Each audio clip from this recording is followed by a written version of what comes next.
Shalom, queridos, Deus abençoe a vida de vocês. 1 João, capítulo 4, né? Mais aí um capítulo falando a respeito do amor, né? Sobre o cuidado do amor ao próximo, tá? E só para a gente relembrar, né? O amor ao próximo não é simplesmente baseado em palavras, tá? Não expressõezinhas e coraçõezinhos e nada do tipo, né? O amor ao próximo, ele está baseado em atitudes, em como nós tratamos, né? Em como nós respeitamos, né? O quanto nós cumprimos os mandamentos para que algo não venha acontecer com aquela pessoa, né? Eu sempre uso um exemplo que é clássico, porque é um exemplo que a gente está precisando para os dias de hoje, né? Que é você ver um jumento do seu inimigo ali, né? O burrinho, é, arriado debaixo da carga, você deve ir lá e deve ajudar. Não importa o pensamento, o sentimento em si, você tem que fazer, né? Isso é muito mais amoroso do que você simplesmente passar e falar para ele, oi, eu te amo, etc e tal, e quando ele precisa de você, você não está disponível, entendeu? Tudo isso interfere, tá? Mas ele começa o capítulo falando, né, não confie em qualquer espírito, pelo contrário, testem os espíritos para ver se procedem de Deus, né? Assim, nós vivemos um período da história, né, onde as pessoas simplesmente perderam completamente o contato com o reino espiritual, tá? Muitas pessoas hoje realmente estão redescobrindo isso, tá? Mas muita gente perdeu esse contato. E aquelas que estão tendo contato com o reino espiritual, muitas das vezes, né, algumas pessoas não têm o discernimento suficiente para saber que tipo de espírito procede de Deus. Então, assim, nem toda essa vozinha, nem toda essa voz interior, nem tudo aquilo que vem na sua mente é procedente de Deus. Muitas das vezes é sua consciência, né? Lutando ali em relação ao cansaço, à exaustão, né? Ou então tentando expressar de alguma forma os seus desejos, ou os seus temores, ou coisas do tipo. Outras vozes que nós ouvimos procedem do reino espiritual, mas infelizmente não vêm de Deus. Algumas vêm do inimigo, né? Do inimigo lá e dos seus demônios, né? Não necessariamente de Deus e dos seus anjos. E é claro, também existem momentos onde você vai ouvir a voz de Deus. Isso depende da sua conexão com o Senhor, isso depende daquilo que Deus tem para a sua vida. Então a gente precisa ter discernimento para saber qual o espírito que está agindo. E a gente falha muitíssimo em relação a isso. A gente precisa testar esses espíritos, né? Então nem todo profeta, nem todo mestre vem de Deus, não, gente. Eu sempre lembro também que Pedro, em determinado momento, foi falar algo para Jesus. Não, você não vai, você não deve ir, vamos sair. Não, para trás de mim, Satanás, né? No sentido de uma expressão idiomática, né, que significa, olha, vem para trás de mim e fica olhando o que eu vou fazer, né? Esse é o significado. Então, a gente precisa aprender a testar esses espíritos. E como é que a gente reconhece esses espíritos, né? João diz todo aquele que reconhece que Jesus é o Filho de Deus, né? Todo aquele que reconhece Jesus. Mas pode observar que João não fala aquele que crê em Jesus, mas aquele que reconhece, ou seja, por confissão, por ação, né? E aquele que reconhece que Jesus veio como um ser humano, tá? Isso é uma doutrina complicada, tá? Muita gente tem dificuldade com isso. Muitas vezes os nossos pensamentos se embolam mesmo em relação a isso, mas a gente precisa entender o seguinte: Jesus, homem, mas um ser divino ao mesmo tempo, filho de Deus, tá? Para um judeu é muito difícil considerar um Messias divino que não seja homem, tá bom? O Messias, o conceito de Messias para a comunidade judaica, da onde veio, né? Ah, Juliano, que o judeu tem a ver com o Messias? Tudo, porque a religião judaica era a única religião que esperava o Messias, né? Pelo menos monoteísta, né? Que esperava o Messias. Então, o Messias, o Cristo, era algo que o judeu estava esperando, né? Então, não tem como na estrutura de um pensamento judaico você ver um Messias que não seja um ser humano, né? E que ao mesmo tempo não tenha sua divindade, tá bom? Bom, ele fala sobre aquele que está em você, claro, o Espírito Santo, e aquele que está no mundo, claro, é o adversário, tá? Isso fica bem definido. Ele fala também dos falsos profetas, né? Mateus 7,15, Jesus já falava a respeito deles, né? E deixa bem claro que o que acontece com esses profetas é que o mundo acaba os ouvindo, tá? Então, queridos, independente de onde vem o falso profeta, pode ter certeza que ele não se pronuncia, não fala baseado nas próprias imaginações dele, não, tá? Ele age sob influência demoníaca, tá? E automaticamente ele vai basear tudo aquilo que ele está falando para que as pessoas que ouçam recebam bem, né? Ele vai falar aquilo que as pessoas querem ouvir, né? E eles estão aí disponíveis, esses falsos profetas, para poder te distrair mesmo, para poder desorientar você. Esse é o que eles querem fazer. E eles estão em todos os lugares. E um dos principais meios onde eles se encontram hoje é a mídia. A mídia é a universidade, né? Escolas, né? Ruas e muitas vezes dentro dos lares e o pior de tudo, dentro das igrejas, tá? Por que você está falando isso, Juliano? Simples, porque a mídia, basicamente, ela tem duas funções. Função 1, te distrair, tá? É o entretenimento que ocupa espaço na sua mente para que você não tenha tempo para as coisas de Deus. Isso é batata, tá? E usando o meio, né, de comunicação de massa, né, que alcança muita gente, para alterar os princípios que nós seguimos, para alterar a nossa visão a respeito dos princípios das coisas de Deus e muitas das vezes para nos mostrar mentiras. Jornais mostram a notícia de acordo com a ideologia de quem está redigindo a matéria. Se você vai, por exemplo, para uma Rede Globo, você vai ouvir algo redigido de forma progressista, com a ideologia progressista. Se você vai, por exemplo, para a Jovem Pan hoje, alguns jornais, você vai ver a notícia baseada com a ideologia de direita. Se você vai lá no Metrópole, você vai ter a ideologia de esquerda. Folha de São Paulo, esquerda. Então, a notícia, a verdade, ela não é dada pela verdade. Ela é maquiada para que você entenda a notícia de uma forma diferente. Vou dar um exemplo. Vou dar um exemplo clássico que aconteceu na Rede Globo.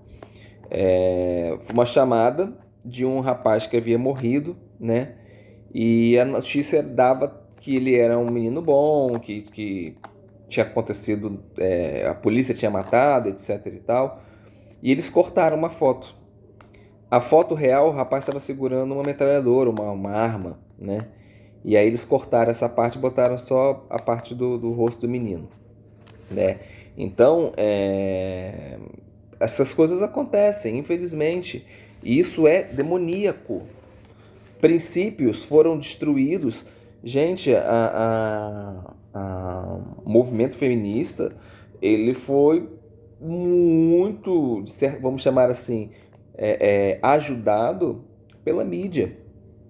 Porque as mulheres mais independentes começaram a ter espaço para falar, isso contaminou toda uma geração, né? E aí a mulher, em vez de ganhar, porque a mulher realmente merecia um cuidado especial, merecia ter o direito de trabalhar igualmente, de receber igualmente, né? de ter a sua liberdade, se tornou, na verdade, um alvo para promiscuidade sexual. As crianças foram muito, muito, muito amaldiçoadas no sentido, usei a palavra errada, mas prejudicadas com o surgimento, por exemplo, das bandas de axé, que eram tocadas nas televisões e as crianças começaram a usar os shortinhos curtos, a fazer danças sensuais e começaram a mexer com a cabeça de gente depravada, que são os pedófilos, e ao mesmo tempo o corpo foi estimulado com situações que não eram comuns para a idade delas. E automaticamente elas começaram a evoluir sexualmente mais rápido, a ter relações mais rápidas, a menstruar mais cedo. É uma série de complicações. Então a gente precisa ficar atento. Atento porque o mundo fala para o mundo. E nós estamos ouvindo como se fosse o mundo. E não é assim que pode ser. Não é assim que nós temos que agir como crentes. E aí João retrata Deus como um amor, tá? Mas Deus não pode ser tratado, o amor, né, que João está expressando aqui, não pode ser tratado como um mero sentimento. O amor de Deus é tratado como ação.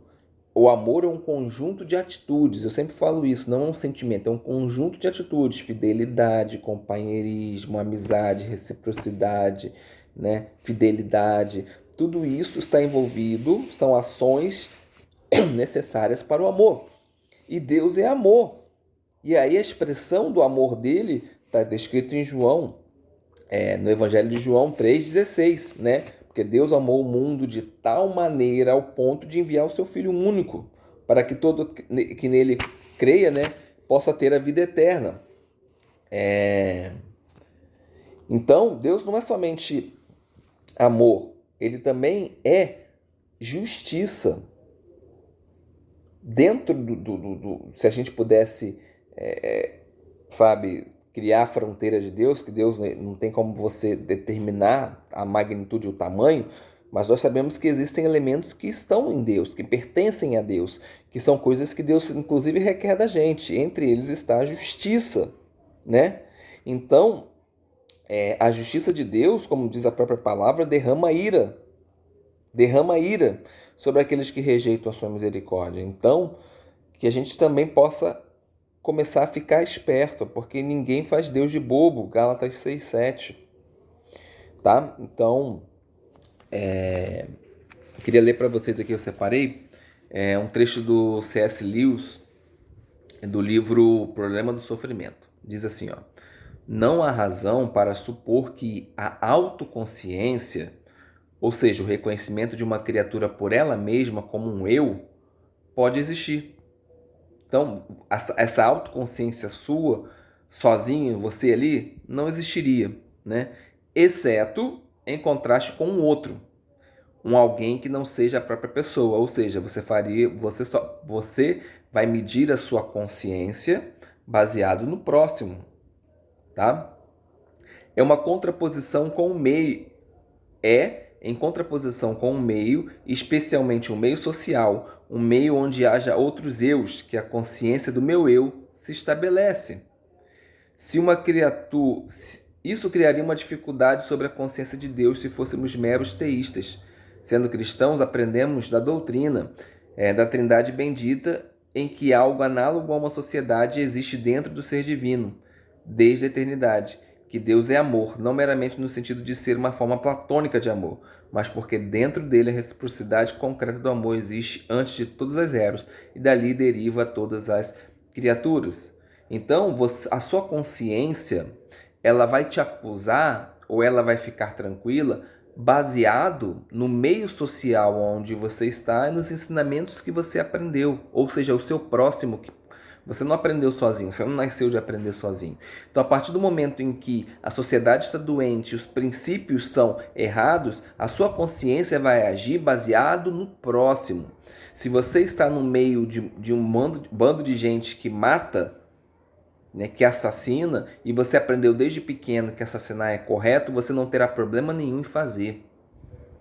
Então, se nós basearmos a nossa consciência em Deus, na palavra dele, né, aonde o meio social, vamos chamar assim, a sociedade de Deus, né, que seria ele mesmo, é puramente amor, nós aprenderemos a usar a nossa consciência ao nosso favor, e aonde ela nos acusar, nós nos arrependemos, e aonde ela nos acusar, nós nos modificamos as nossas atitudes, porque, né, arrependimento também requer atitude, não é simplesmente falar, né?